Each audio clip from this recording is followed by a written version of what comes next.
Bastien Adair, Denis d'ouverture, Jonathan Ford, Denis de mêlée, Arthur Gonzalez, Villiers et Denis Benac-Essé, talonneur, Luc Ferry, Villiers, Johan Barthaud, deuxième ligne, Sébastien Planas, deuxième ligne, Guy Williams, troisième ligne, Samy Marceau.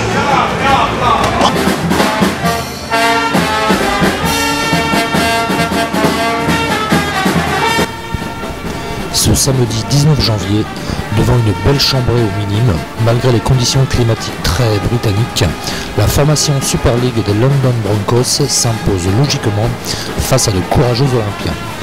Sous une pluie battante, de la première à la dernière minute de jeu, les acteurs de cette rencontre de gala ne se sont pas ménagés et ont offert du beau spectacle aux spectateurs d'Arnonay.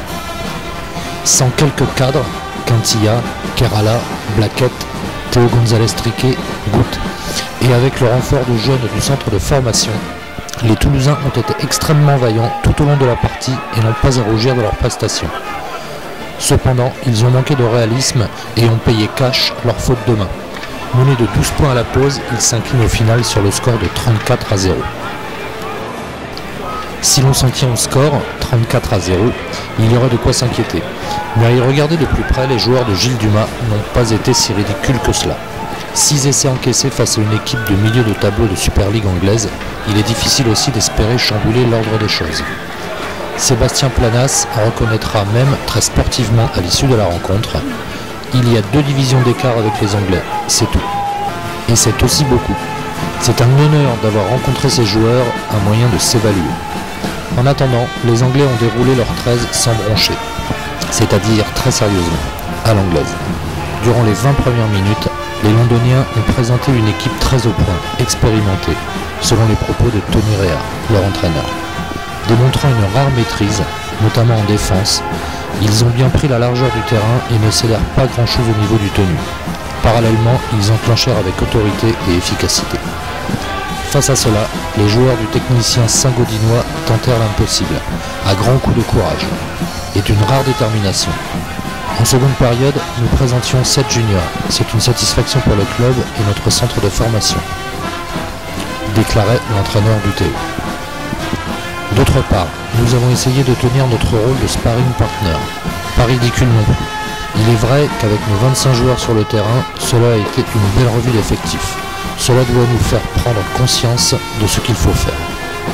De son côté, le coach des London Broncos était ravi de la tournure des choses. Nous sommes dans la construction d'un groupe pour le prochain championnat de Super League qui débute début février. Sur le plan tactique, nous avons mis l'accent sur la défense, ce qui ne les a pas empêchés d'inscrire une demi-douzaine d'essais, et au passage de remercier les Toulousains pour leur accueil.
Les hommes de Gilles Dumas doivent maintenant se recentrer sur le championnat avec la réception de Villeneuve-13 samedi prochain, le 26 janvier à 18 h au stade Ardennais des Minimes. Venez nombreux soutenir le TO13.